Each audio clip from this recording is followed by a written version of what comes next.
Jesus came into his hometown, followed by the disciples. When the Sabbath had come, Jesus began to teach in the synagogue, and the many listeners were astonished and said, "Where did he get all this? What is this wisdom that has been granted, and the miracles that are performed by his hands? Is this not the carpenter, the son of Mary, the brother of James and Joseph and Judas and Simon? Are his sisters not here with us?" They found these things to be stumbling blocks. Jesus said to them, "Prophets are not without honor, except in their hometown, and among their own relatives, and in their own household." And he could work no miracles there, apart from laying his hands upon a few sick people and healing them. Their lack of faith astounded him. But Jesus made rounds of the neighboring villages instead, and spent the time teaching. The Gospel of the Lord. Praise to you, Lord Jesus Christ. I think it takes us to a place that I imagine that all of us have been at some point or another, going back home, going back in time. So think back to your last family reunion, or for those of us who are old enough to a high school reunion. They're usually exciting times, and they're times to reconnect with the people that we knew. Back to a place where even if it wasn't the most shining moment in our time, it is a place of familiarity. Sometimes we go back and we want to show these people that knew us when, how we have grown, how we've changed.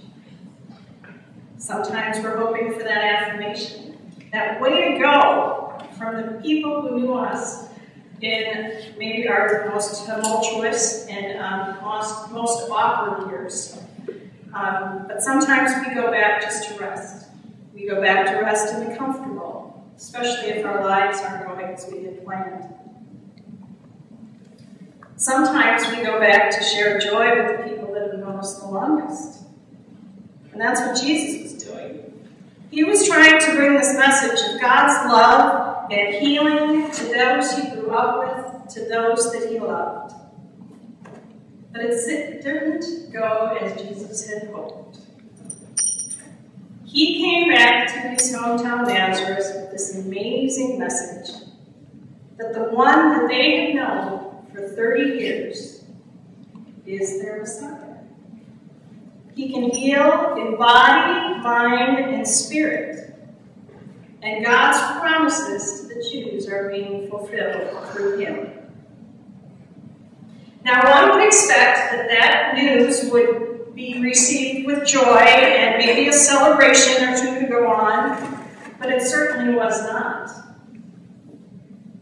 No, this was received with questioning, with complete doubt, and with a snide comment or two. Okay. So let's go back again. Let's go back to the family or your high school reunion and try to remember what it was like. I remember my 10-year class reunion really well from high school. High school was not one of my favorite times in life. I was really little. Believe it or not, I had a growth spurt after college, after high school. I was really little. I looked like I was about 12. I was kind of a brainiac. I was really painfully shy and consequently socially awkward.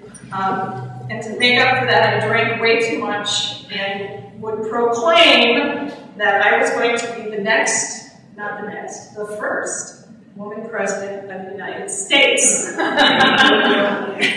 So 10 years later, my life was a little bit different. So I had just graduated from seminary. I was married and had just given birth to a little boy. I was completely happy. I thought I had it all. I couldn't wait to go because, the vain part of me, I lost all the baby weight. I'm still nursing. I had that going for me. I looked good. I was a success. I just started my first parish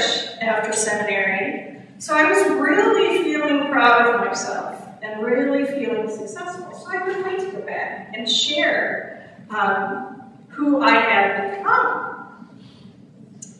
Well, it didn't go like I planned. And most of the people, they'd say, I'd tell my friends, yeah, I'm a minister in this little town in Wisconsin. And they're like, no, really, did you go to law school? No. And some of them were so old as to just burst out laughing hysterically and offer me a beer, which I did take the time, and say, really, what's it like? So I kind of left feeling a little deflated because I'm pretty sure none of them were going to come to me for any spiritual guidance. But it was a learning experience going back. So what happens when we go back? What happens when we go back into our families? More often than not, I think people see us as we were, not as who we are. They put us back into those old familiar roles, and it's exactly what happened to Jesus in this gospel. He went home, and they saw him as the person he was. He was a carpenter. He grew up in this little town. He was the son of Mary. He had questionable parentage. He was an older brother who I'm sure annoyed the heck out of his younger siblings, probably left his clothes on the floor, took up too much of the blankets in his bed. And we don't know what he was in school. We don't know if he was like this really great guy or if he was mischievous.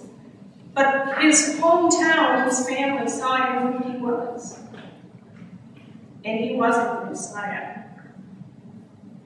So he comes home and he says, hey, I'm the one sent by God to teach and to heal and to save. And they said the same things my friends did. Yeah, right. But truly, I think it was probably just too much for them to absorb, because it was really just too different from their own experience.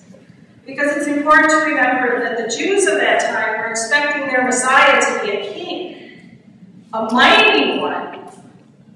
He was going to be their savior. He was going to have wisdom. He was going to save them from their persecution. He was supposed to be like Moses or Solomon or Elijah. He was going to be a man of witness and great power, greatness. And he wasn't going to be a carpenter. And he certainly was not going to be a man just like they were. Because you see, I think when there's too great a difference between our past experiences and expectations and what we're seeing in the present, it's hard for us to absorb that paradox, to absorb that change. It was a paradox to them that this Messiah was a man they knew for so long who was somebody just like them. So they rejected him. They didn't believe him. They didn't have faith in him. They couldn't get past their own confusion and fear to hear and see the miracles that were right before their eyes. How often are we confronted with a reality that is different from our expectation? How often do we write off something that doesn't make sense to us simply because it makes us uncomfortable? I'm guilty of it. I'm really a type A. I like things in proper order. I make a lot of plans. I like things to be rational. And it's really uncomfortable for me. And it's often scary when things don't match up. Marty really beautifully wrote this in TWS this week, and I believe it's true. It's the place where our expectations don't meet the realities before us. Where that place is, that's where our fear comes in. That's what prevents us from believing, from having faith in the one who loves us unconditionally, heals us, walks with us every step of our journey, and surrounds us daily with miracles. I think the gospel this week is inviting us to look at those places in our lives where our expectations haven't met our realities. It's asking us to look at our fear. What is it in our life that is stopping us from having faith from not experiencing the fullness that God is laying right before us? Are we hanging on to a resentment because we fear that forgiveness is going to be license for continued pain? Are we being rigid in our thinking because we're really afraid to be wrong? Are we staying silent about our truth just because we know it's going to ruffle a few feathers? Have we felt God guiding us on a path that is so different from the plans that we've made for ourselves or that others have expected of us? And do we choose then to stay put? Do we choose to stay where we're comfortable? This week, I think it's asking us to look at how we're closing the doors on deep faith. Now, I don't think that sounds like a really great assignment. Facing our darknesses, facing our fears, it's not a fun place to go. But we have to remember that what Paul said in this reading tonight. It is in our weakness, it is in our powerlessness that we are strong. It's in naming our fears that we will be able to release them. It's letting go of our expectations of ourselves and of others that we will see the abundant grace that God fills this world with. So this week, let's step outside of our comfort zones and face our fears head on. Let's work to being open to new ideas and being open to the people that cross our path. Because who knows? Maybe we will learn something that strengthens our faith. Maybe we will hear healing words from a person that we never expected to. Maybe we'll see a miracle. And maybe we will feel the unending love and grace that God is offering so fully that our lives are transformed. For it is in our own transformation that God, along with us, can transform the world. Amen.